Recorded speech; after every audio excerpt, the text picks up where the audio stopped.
Donc, le 29 novembre, je devais passer chez le juge de paix et j'espérais obtenir l'annulation de cette résiliation de contrat, puisque c'est ce qui m'avait été dit auprès du service fédéral public et auprès de l'ONSS, que ce contrat n'avait aucune valeur. Le malheur a voulu, c'est que je me suis retrouvée face à mon avocat et celui de ma patronne, qui, à mon avis, étaient de connivence. Enfin, toujours est-il que le résultat de la chose, c'est que j'ai signé un procès-verbal dans lequel il est mis que si je ne suis pas partie pour fin avril, eh bien, je serai expulsée sans même devoir repasser devant le juge de paix. Bon, j'ai signé ce papier parce que j'espérais que mon avocate allait ensuite faire les démarches pour porter plainte auprès du tribunal du travail, parce que bon, pour moi, ça reste un licenciement sans raison valable et de manière totalement hors norme, hein. Ça n'a pas été fait dans les règles de l'art. Mais bon, mon avocat ne prétend pas bouger avant que j'ai quitté ce logement ici. Donc, à ce niveau-là, je vous en dirai pas plus pour le moment, mais je compte pas attendre que mon avocat bouge parce que on a exactement 1 an pour porter plainte auprès du tribunal du travail. Et donc, si j'attends trop longtemps, ce sera trop tard. Donc, ça, c'est concernant donc, ce qui s'est passé devant le juge de paix. Bon, inutile de vous dire que suite à cela, je me suis retrouvée... j'ai revécu un deuxième choc parce que je ne m'attendais pas du tout à ce que ça se passe ainsi, à ce que je sois agressée comme je l'ai été par l'avocat de la partie adverse. Mais bon, les choses, malheureusement pour moi, les mauvaises choses, on va dire négatives, ne se sont pas arrêtées là, puisque début décembre, j'ai fait une grippe assez sérieuse qui m'a cloué à peu près 8 jours au lit. Quand je dis cloué au lit, c'est cloué au lit, hein. Je ne savais pas bouger, je ne savais plus rien faire, j'étais avec de la fièvre, j'ai fait des pointes jusqu'à 39,5, enfin bon, bref. Et donc pour ceux qui vivent seuls, on sait que quand on est seul et qu'en plus on a des animaux, c'est pas évident à gérer quand on est malade. Et bon, ben, ça a duré donc une 8aine de jours et malheureusement, ça a tourné en pneumonie. Donc, je me suis retrouvée en urgence à l'hôpital, en réanimation, parce que je n'avais plus suffisamment d'oxygène. Normalement, j'aurais dû rester quelques jours à l'hôpital, mais bon, j'ai fait le choix de rentrer à la maison. J'ai donc signé une déclaration, une décharge, comme on dit, parce qu'il est hors de question que je laisse mes animaux seuls à la maison et j'avais personne pour m'en occuper. Donc, quand je suis rentrée chez moi, ben ça ne s'est pas arrêté là, puisque j'ai eu le plaisir de me rendre compte qu'on m'avait volé mon smartphone pendant que j'étais en réanimation. Et choquée de me rendre compte que j'avais plus de smartphone, je ne sais pas ce que je fais. Enfin, toujours est-il que je glisse dans la maison, je fais un mauvais pas. Je glisse et je veux me rattraper à la table, et en me rattrapant à ma table de salle à manger, où mon PC était en train de charger, il est tombé par terre, plus de PC, l'écran éclaté, tout ce qu'on veut. Bon, je sais après coup que quand on le raconte comme ça nous fait penser à un film de Pierre Richard, Le Distrait, je crois que ça s'appelait. Enfin, toujours est-il qu'à un moment même, je rigolais pas du tout, puisque je me retrouvais sans smartphone et sans PC, plus aucun moyen de communication, et surtout plus aucun moyen pour chercher des logements. Mais bon, il a fallu d'abord soigner cette bronchite parce que c'était pas une petite partie de plaisir. Mais bon, il a quand même d'abord fallu soigner cette pneumonie parce que c'était pas une petite histoire. Et ça a quand même mis un bon mois, hein, un bon mois avant que vraiment je me requinque et que je reprenne, comme on dit, du poil de la bête. Il y a Mika qui est dans tous ses états là derrière, mais enfin bon, je le laisse faire, sinon je vais couper genre 36 fois la vidéo. Un petit peu. Et donc, j'ai repris mes recherches pour les logements, mais toujours sans succès parce que franchement, quand on voit les exigences des propriétaires, j'ai relevé quelques-uns des points et j'aimerais bien que dans les commentaires, vous me dites ce que vous en pensez parce que je pense que là, il y a vraiment, de la discrimination grave. Donc, un des premiers points que j'ai relevé, c'est bien sûr, pas de CPAS, pas de chômage, pas de mutuelle. Alors, pas de fumeurs, pas d'enfants, pas d'animaux. L'âge joue un grand rôle pour certains propriétaires. Et le pire de tout, j'ai même eu des propriétaires qui ont été jusqu'à demander un certificat médical attestant que j'étais en bonne santé et que je ne souffrais pas de maladies graves. Chose qu'aucun médecin ne fera, étant donné que ça relève du secret professionnel. Et alors, pour la Belgique, évidemment, discrimination totale par rapport à la langue. Donc, j'ai encore eu cette semaine-ci un logement sur René. Le type, il prétendait que la maison était louée. J'ai fait téléphoner quelqu'un qui parle flamand. Et curieusement, cette dame-là a réussi à avoir un rendez-vous pour le logement. Donc, ça prouve bien qu'en Belgique, je parle bien pour la Belgique, il y a une discrimination par rapport aux Français et aux Néerlandais. Et c'est scandaleux parce que, bon, on est dans un pays quand même européen pour commencer. On est la capitale, Bruxelles est la capitale de l'Europe. Et au lieu de montrer l'exemple, eh bien, on discrimine les gens, le propre peuple de son pays, puisqu'il y a deux contrées qui ne parlent pas la même langue. Et donc, si tu ne parles pas ma langue, alors que, petite parenthèse, je parle parfaitement le néerlandais.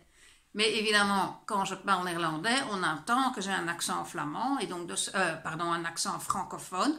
Et donc, de ce fait-là, on ne devait pas me donner le logement. Et du côté de la Wallonie, j'ai un jour eu une dame qui m'a dit « Vous avez un nom à consonance flamand ?» Oui, puisque mon père était flamand. « Eh bien, nous ne louons pas à des flamands, madame. » Bon, j'ai beau dire que je n'étais pas flamande, que j'avais été élevée en français, etc. Mais bon, pour elle, mon nom, ça suffisait pour me cataloguer. Et donc, terminé, bonsoir. Donc, par rapport à ça, j'en ai eu marre de cette discrimination. Et j'ai créé un groupe sur Facebook qui s'appelle Discrimination au logement Stop. Je vous mettrai le lien du groupe ici. Alors, même si vous n'êtes pas concerné par cette discrimination, soyez gentils, allez faire un tour. Si vous partagez le fait que vous n'acceptez pas que l'on élimine comme ça des gens par rapport à certains critères qui, de toute façon, sont totalement illégaux par rapport à la loi, eh bien, allez arriver à faire bouger les choses. Mais pour pouvoir bouger les choses, faire bouger les choses, il faut du monde, il faut qu'on soit nombreux. Et donc, je vous invite à y aller. Lisez les histoires des gens qui mettent leurs histoires. Quand vous allez vous rendre compte du nombre de personnes qui cherchent un logement et même des gens qui sont à la rue alors qu'ils avaient un travail, des gens qui ont un travail mais qui ne trouvent pas de logement. Enfin, c'est un truc de fou. Et de ça, on n'en parle pas. On n'en parle pas, quoi. Le gouvernement ne fait rien. Il s'en fout, quoi. Donc, ça doit arrêter. On va faire bouger les choses. Donc, j'ai donc, après tout ça, vers fin janvier, j'ai été contactée par quelqu'un qui m'a proposé l'achat d'un camping-car et m'accepte donc l'achat d'un camping-car et qui pourrait faire l'affaire. Par rapport à ça, je ferai une vidéo uniquement sur ce camping-car. Je vous montrerai un petit peu comment il a agencé et je vous expliquerai un petit peu. Ce sera la vidéo qui suivra certainement cette semaine encore. Parce que, bon, je crois que la cagnotte que j'ai mise en ligne pose un problème pour certains donneurs éventuels, dans le sens qu'on ne sait le faire que par carte de crédit.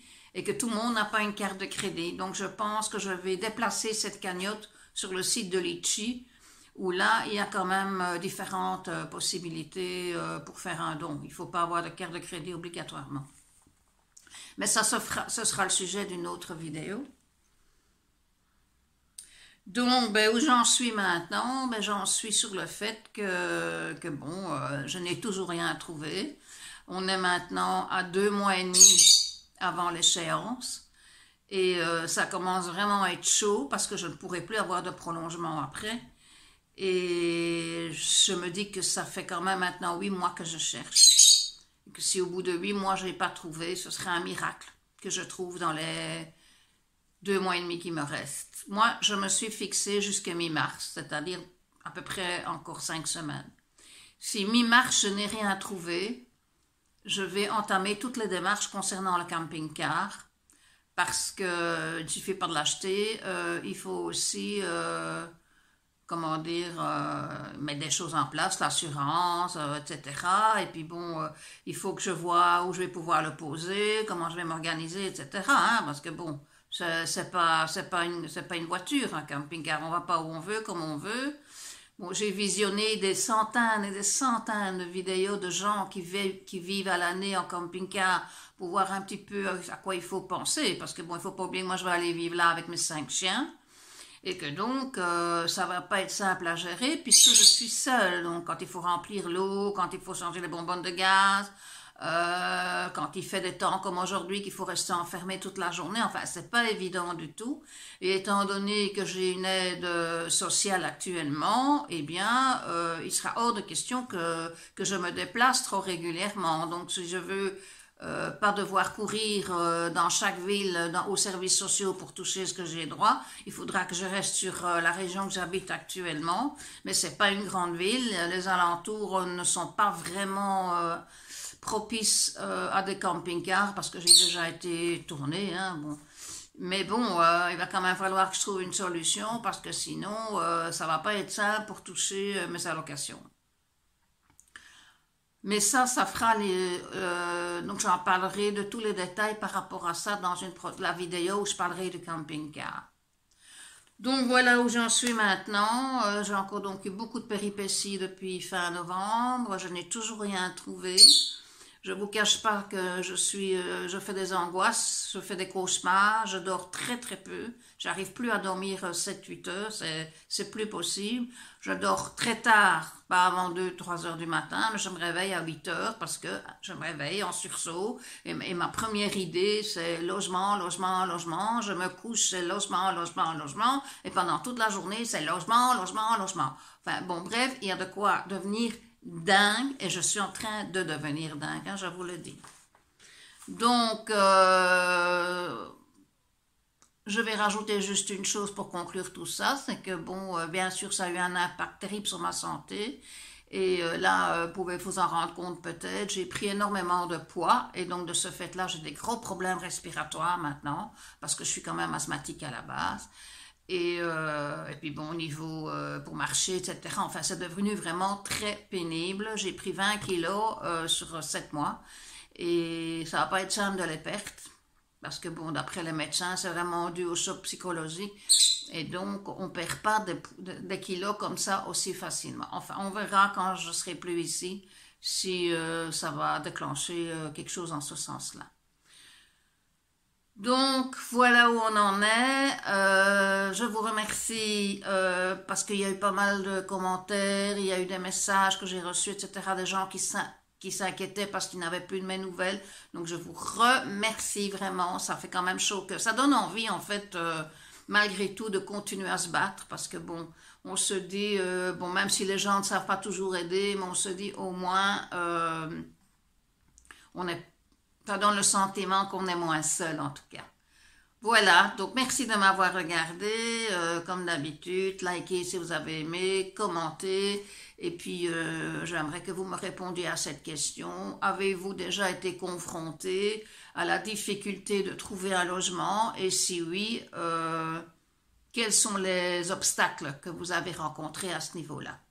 Je vous dis à très vite, au revoir, bisous.